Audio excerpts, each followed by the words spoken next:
cette mutation de l'agriculture, elle est là, elle va faire passer l'agriculture de ce qu'on a connu, beaucoup de machinisme, beaucoup de chimie, à une agriculture avec moins de machinisme, moins de chimie, beaucoup plus d'intelligence, de connaissances et d'agronomie.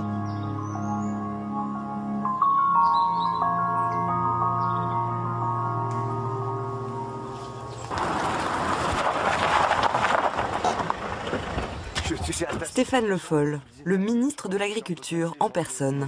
Ça fait longtemps que j'étais venu. Bonjour, vous avez le bonnet, vous beau, là. Il nous a donné rendez-vous dans la Sarthe, chez un agriculteur qu'il présente en modèle. Regardez, 10 hectares, là, ils sont couverts. Et alors, ça en fait, hein. Il y en a de la vie, là. Hein. Combien, toi, 3, Philippe Pastoureau a été l'un des tout premiers en France à arrêter de labourer.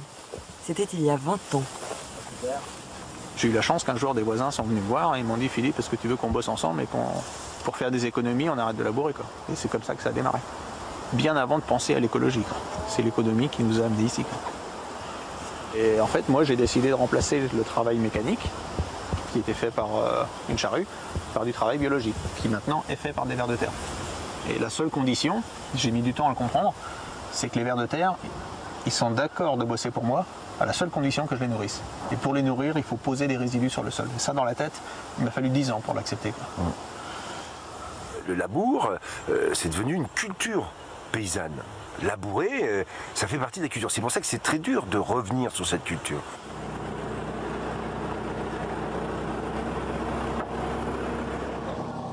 On va aller chercher dans le sol et on va voir ce qu'il y a dessous. Parce qu'on parle sur le sol, alors que dessous, il y a plein de choses qui se passent.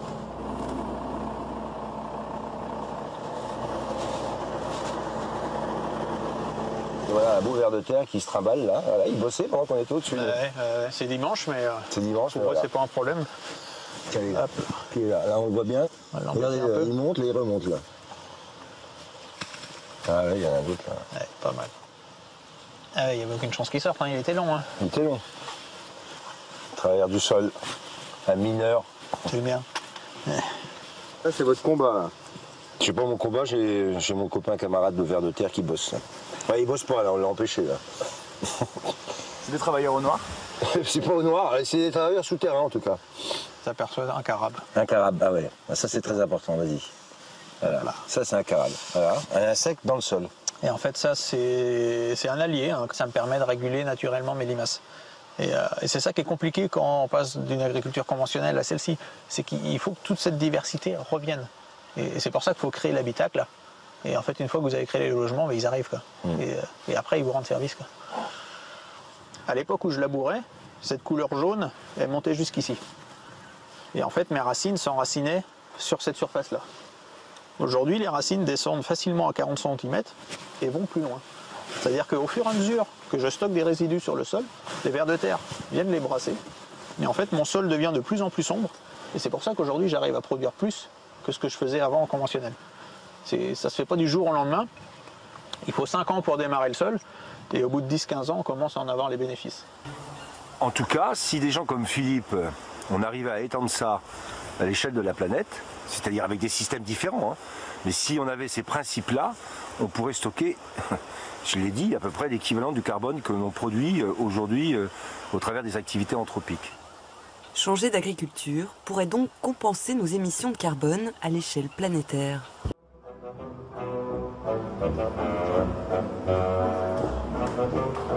Stéphane Le Foll a réuni un panel d'experts au ministère. Ça va bien, ça va ? Parmi eux, le directeur actuel de l'INRA. Bon, allez, on y va. Parce que vous les gars, là, allez. Tous sont désormais acquis à la cause de l'agroécologie. C'est un projet qui s'appuie sur des agriculteurs qui peuvent déjà montrer ce qui se passe sur le terrain, comment on stocke du carbone. Quand on en discute au sein de l'Institut, on a l'impression que finalement en France, globalement, il y a le potentiel.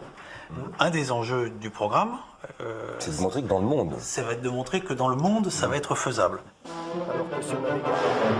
Changer d'agriculture devient urgent, car les rendements stagnent depuis maintenant 30 ans. Est-ce que le modèle conventionnel français est arrivé dans une impasse? Pas une impasse, mais dans des limites. Et c'est parce qu'il y a un moment où un modèle arrive aussi au bout de ces capacités qu'on commence à réfléchir à la mutation en cours et comment on l'anticipe. Entre la fin du premier modèle, l'émergence du deuxième, enfin du suivant, et qui se chevauche pendant pas mal d'années, ben ça prend 10-15 ans, c'est vrai. Qu'est-ce qui a appauvri les sols en France en carbone? Ça, c'est une bonne question. Il y a des choses qu'on sait aujourd'hui qu'on ne savait pas il y a 10, 20, 30 ou 40 ans. Donc ça fait aussi partie des éléments qui nous permettent aujourd'hui un peu de changer de point de vue. La diversité microbiologique des sols, bon, c'était un concept, maintenant ça commence à être quelque chose de mesurable. Et ça, c'est quand même une nouveauté aussi. Merci. C'est une situation d'urgence, déjà. Ouais. C'est une situation d'urgence, oui, oui. Est-ce qu'on a le temps de résoudre ces problèmes-là? On n'a pas le choix. On a le temps de prendre le temps? On n'a pas le choix. On n'a pas le choix. On n'a pas le choix. On n'a pas le choix. On a le devoir d'aller très vite et d'accélérer le processus. La législation va donc devoir évoluer. Jean-Christophe est encore en période de conversion entre agriculture conventionnelle et agriculture écologique. Il faut 5 ans en moyenne pour retrouver de bons rendements et des comptes équilibrés. Des papiers, on fait que ça, quoi. Est-ce que vous trouvez que l'État, les pouvoirs publics aident suffisamment les agriculteurs à passer à ce type d'agriculture verte? Non, il n'y a rien. Il n'y a rien. Regardez, moi je suis sur une agriculture où c'est que je n'ai pas de gaz à effet de serre, je stocke le carbone, je stocke l'eau, je filtre l'eau, je ne bouche plus les fossés. Qu'est-ce qu'il y a? Et j'ai pas un centime. Au contraire, ça me coûte. Pourquoi pensez-vous que les pouvoirs publics n'aident pas les agriculteurs comme vous? Ils n'aident pas, pourquoi? Cette agriculture-là, elle est autonome, elle coûte rien à l'agriculteur. Une agriculture conventionnelle, elle vend des produits phytosanitaires, elle vend de l'engrais, elle vend du pétrole, elle vend des machines agricoles. Il y a toute une économie derrière. J'ai rien contre eux, hein. Je parle juste du système, mais quand vous allez dans les chambres d'agriculture, vous voyez tout ce monde. Je crois qu'il doit y avoir 3 fois plus de personnel dans les bureaux que dans les chambres. Il y a un malaise quelque part. Voilà, et cette économie-là, l'agriculture a fait vivre beaucoup de monde. Le jour où on aura compris que les paysans sont là pour nourrir les gens et pas pour engraisser un système, là je pense qu'on aura fait un grand pas. Bon, il faut espérer que ça bouge, quoi. Pour une fois qu'on a un ministre qui parle d'agroécologie, c'est des mots qu'on n'avait jamais entendus. Voilà, donc on parle d'agroécologie, c'est très bien. Que ça continue.